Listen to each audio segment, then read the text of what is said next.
बोलो सियापति रामचंद्र की जय। पवन सुत हनुमान की जय। उमापति महादेव की जय। बोलो भाई सब संतन की जय। बोलो भाई सब भक्तन की जय। अपने अपने गुरुदेव महाराज की जय। दोहा नंबर 5। भलो भला ही पहलई लहई नीचही नीचु सुधा सराहै अमरता गरल सराहै मीचु। सियावर रामचंद्र पद जय शरणम शंकर हरिओम जय जय सिया राम। मंगल भवन अमंगल हारी द्रबहो दशरथ अजर बिहारी। श्री राम जय जय राम। श्री राम जय जय राम। भला भला ही ग्रहण करता है और नीच नीचता को ही ग्रहण किए रहता है। अमृत की सराहना अमर करने में होती है और विष की मारने में। दुष्टों के पापों और अवगुणों की और साधुओं के गुणों की कथाएं दोनों ही अपार और अथाह समुद्र हैं। इसी से कुछ गुण और दोषों का वर्णन किया गया है, क्योंकि बिना पहचाने उनका ग्रहण या त्याग नहीं हो सकता। भले बुरे सभी ब्रह्मा के पैदा किए हुए हैं, पर गुण और दोषों को विचार कर वेदों ने उनको अलग अलग कर दिया है। वेद, इतिहास और पुराण कहते हैं कि ब्रह्मा की यह सृष्टि गुण अवगुणों से सनी हुई है। दुख सुख, पाप पुण्य, दिन रात, साधु असाधु, सुजाति कुजाति, दानव देवता, ऊंच नीच, अमृत विष, सुजीवन सुंदर जीवन, मृत्यु, माया ब्रह्म, जीव ईश्वर, संपत्ति दरिद्रता, रंक राजा, काशी मगध, गंगा कर्मनाशा, मारवाड़ मालवा, ब्राह्मण कसाई, स्वर्ग नरक, अनुराग वैराग्य, ये सभी पदार्थ ब्रह्मा की सृष्टि में हैं। वेद शास्त्रों ने उनके गुण दोषों का विभाग कर दिया है। जड़ चेतन गुण दोषमय विश्व कीन करतार। संत हंस गुण गहै पद पये परिहरि बारी विकार। सियावर रामचंद्र पद जय शरणम शंकर हरिओम जय जय सिया राम। मंगल भवन अमंगल हारी द्रबहो दशरथ अजर बिहारी। श्री राम जय जय राम। श्री राम जय जय राम। विधाता ने इस जड़ चेतन विश्व को गुण दोषमय रचा है, किंतु संत रूपी हंस दोष रूपी जल को छोड़कर गुण रूपी दूध को ही ग्रहण करते हैं। विधाता जब इस प्रकार का हंस का सब विवेक देते हैं, तब दोषों को छोड़कर मन गुणों में अनुरक्त होता है। काल स्वभाव और कर्म की प्रवलता से भले लोग साधु लोग भी माया के वश में होकर कभी कभी भलाई से चूक जाते हैं। भगवान के भक्त जैसे उस चूक को सुधार लेते हैं और दुख दोषों को मिटाकर निर्मल यश देते हैं, वैसे ही दुष्ट भी कभी कभी उत्तम संग पाकर भलाई करते हैं, परंतु उनका कभी भंग ना होने वाला मलिन स्वभाव नहीं मिटता। जो वेशधारी ठग हैं, उन्हें भी अच्छा साधु का सा वेश बनाए देखकर वेश के प्रताप से जगत पूजता है, परंतु एक ना एक दिन वे चौड़े आ ही जाते हैं। अंत तक उनका कपट नहीं निभता। जैसे कालनेमी रावण और राहु का हाल हुआ। बुरा वेश बना लेने पर भी साधु का सम्मान ही होता है। जैसे जगत में जामवान और हनुमान जी का हुआ। बुरे संग से हानि और अच्छे संग से लाभ होता है। यह बात लोक और वेद में है और सभी लोग इसको जानते हैं।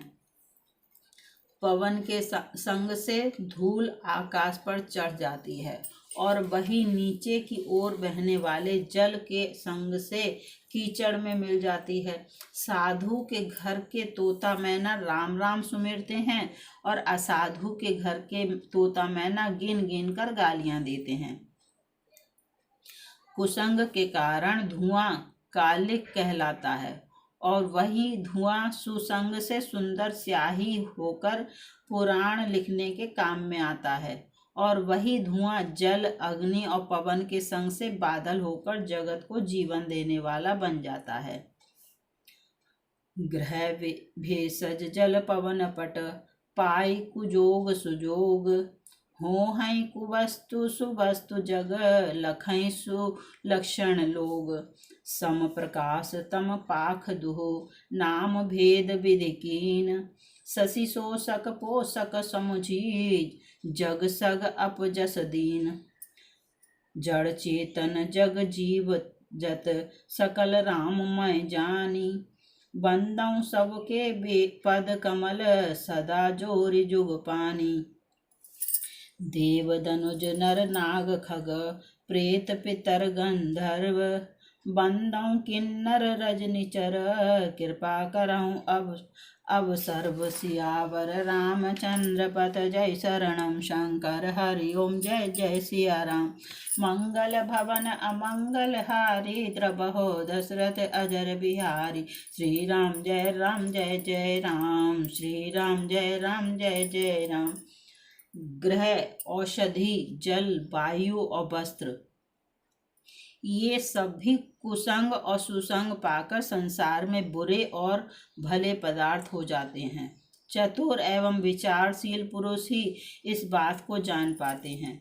महीने के दोनों पखवाड़ों में उजियाला और अंधेरा समान ही रहता है, परंतु विधाता ने इनके नाम में भेद कर दिया है।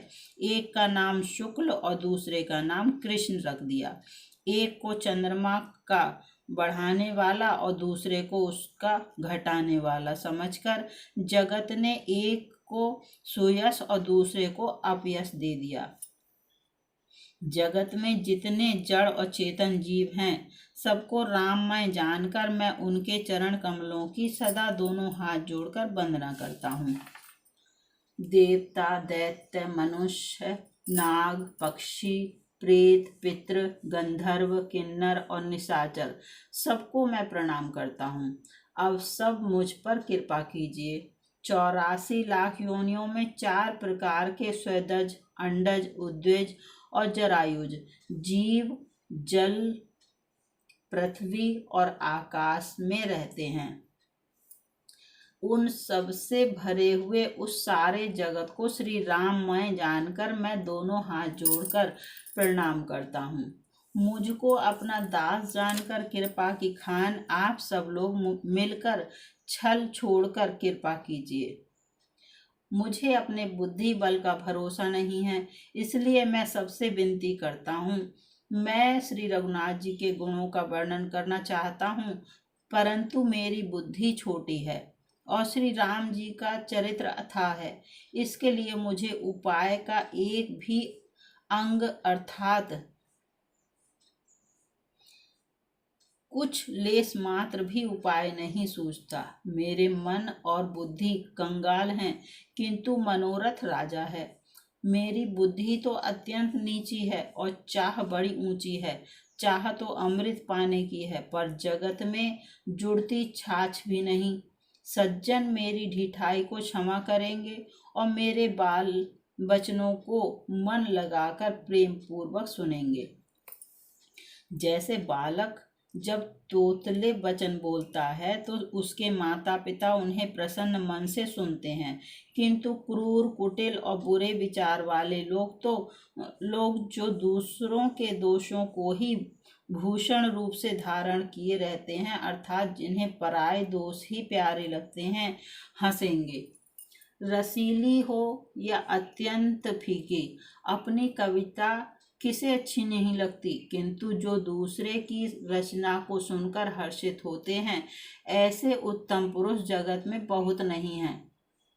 हे भाई, जगत में तालाबों और नदियों के समान मनुष्य ही अधिक हैं, जो जल पाकर अपनी ही बाढ़ से बढ़ते हैं, अर्थात अपनी ही उन्नति से प्रसन्न होते हैं।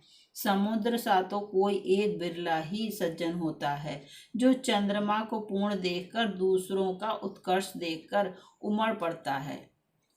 भाग छोट अभिलाष बड़, करऊं एक विश्वास, पै सुख सुनि सुजन सब, खल कर उपहास। सियावर रामचंद्र पत जय शरणम, शंकर हरिओम जय जय सिया राम।